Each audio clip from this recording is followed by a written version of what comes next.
नमस्कार दोस्तों। जैसा कि आप जानते हैं कि जो हिंदुओं का वैष्णव संप्रदाय है, उसमें अन्य पुराणों की अपेक्षा श्रीमद्भागवत महापुराण का महत्वपूर्ण स्थान है। किसका? श्रीमद्भागवत महापुराण का, अन्य पुराणों की अपेक्षा। भागवत को साक्षात भगवान का स्वरूप कहा गया है। पुराणों में भागवत के सप्ताह पारायण और श्रवण की बड़ी महिमा बताई गई है।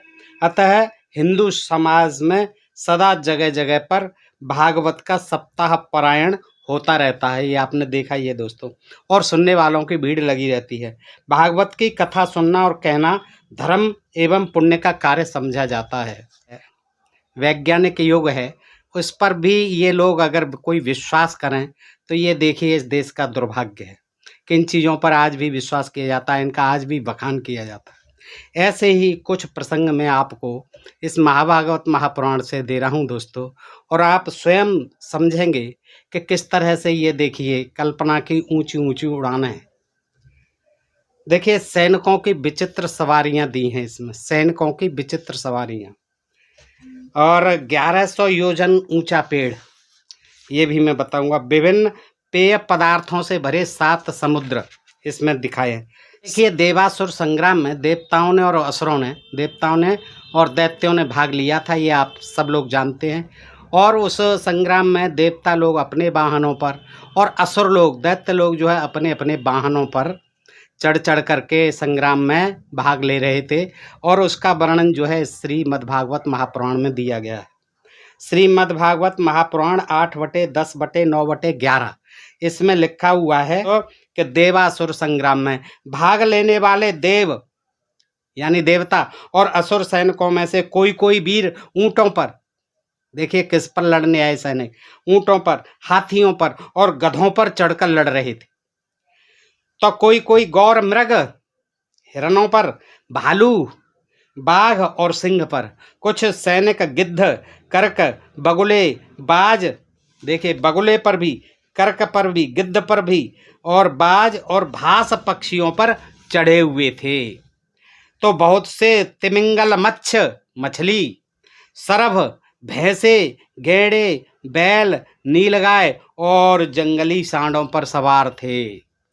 किसी किसी ने स्यारिन की भी सवारी कर रहे थे, चूहे की भी सवारी कर रहे थे, गिरगिट की भी सवारी कर रहे थे, और खरगोशों पर भी सवारी कर ली थी। तो बहुत से मनुष्य, बकरे, कृष्णसार मृग, हंस और सूअरों पर चढ़े थे।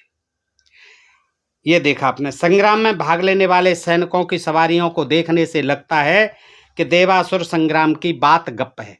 बिल्कुल, इससे यही लगता है कि ये देवासुर संग्राम क्या है, ये महागप लिख दी है। क्योंकि मछली, गिरगिट, बकरे, सूअर, बाज, चूहा, हंस, बगुला आदि पर चढ़कर कोई युद्ध नहीं लड़ा जा सकता है दोस्तों। क्या संग्राम में भाग लेने वाले सैनिक मच्छर मक्खी के आकार के थे? आप सोचिए, मच्छर मक्खी के आकार के थे जो इन विचित्र सवारियों पर चढ़कर युद्ध लड़े थे। सोचिए, आगे देखते हैं। 1100 योजन यानी 14,080 किलोमीटर ऊंचा पेड़ इसमें बताया गया है। कहाँ? श्रीमद्भागवत महापुराण 5/16/12। तो दोस्तों, मैं जो है नहीं पढ़ूंगा श्लोक, टाइम ज़्यादा लग जाएगा, मैं अर्थ ही बता देता हूँ। संसार के किसी भी कोने में 1100 योजन यानी 14,080 किलोमीटर ऊंचा पेड़ नहीं है। लेकिन भागवतकार को ऐसे पेड़ की जानकारी थी जो 1100 योजन यानी 14,080 किलोमीटर ऊंचा था। देखिए, अर्थात इन चारों मंदिर, मेरु मंदिर, सुपार्श और कुमुद पर्वत के ऊपर इनकी ध्वजाओं के समान क्रम से आम, जामुन, कदम्ब और बड़ के 4 पेड़ हैं। इनमें से प्रत्येक 1100 योजन 14,080 किलोमीटर ऊंचा है।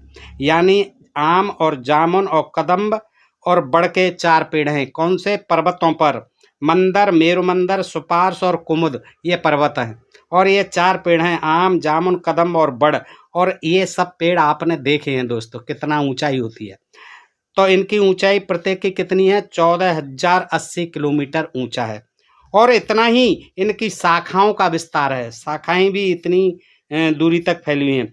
और इनकी मोटाई भी सुन लो, इनकी मोटाई 100 योजन यानी कितनी 1280 किलोमीटर है।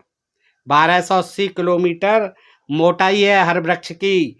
पहाड़ पर 1100 योजन लंबा चौड़ा पेड़ बताना भागवतकार की गप नहीं तो और क्या है। आप दोस्तों स्वयं सोचिए। अब आइए देखते हैं विभिन्न पेय पदार्थों से भरे 7 समुद्र। श्रीमद् भागवत महापुराण 5/1/33 अर्थात 7 समुद्र क्रमशः खारे जल, ईख के रस, मदिरा, घी, दूध, मट्ठे और मीठे जल से भरे हुए हैं।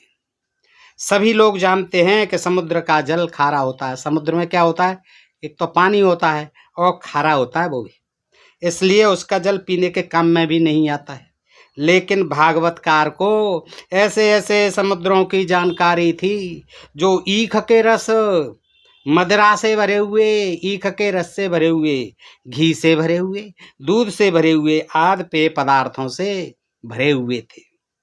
आज हवाई जहाज़ों से धरती के चप्पे चप्पे को छान डाला है, सैटेलाइट है, सब कुछ है आज, लेकिन कहीं भी इन समुद्रों का पता नहीं चला है। पौराणिक लोग इन समुद्रों का पता बताएं जिन्होंने लिखे हैं, जिससे विश्व की पेय समस्याओं को यानी पानी के पीने की समस्याओं को हल किया जाए और अनेक पदार्थ, दूध भी, गन्ने का रस भी और घी भी, सब कुछ मिले लोगों को और विश्व की समस्या जो खत्म हो जाए। बताएं इनका अता पता कहाँ पर है ये, नहीं तो इसे भी पौराणिक गप ही कहा जाएगा।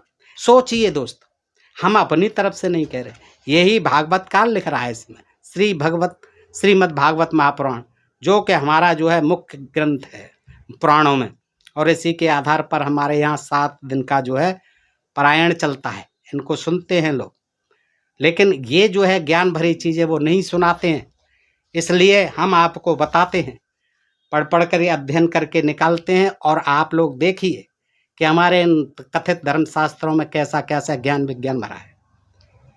तो दोस्तों बताइए, ये मैंने आपको बताए जानकारी भरे प्रसंग कैसे लगे आपको। अच्छे लगे हो तो मित्रों को भी शेयर करें। करते से आभार, नमस्कार, जय भीम, जय भारत, नमो बुद्धाय।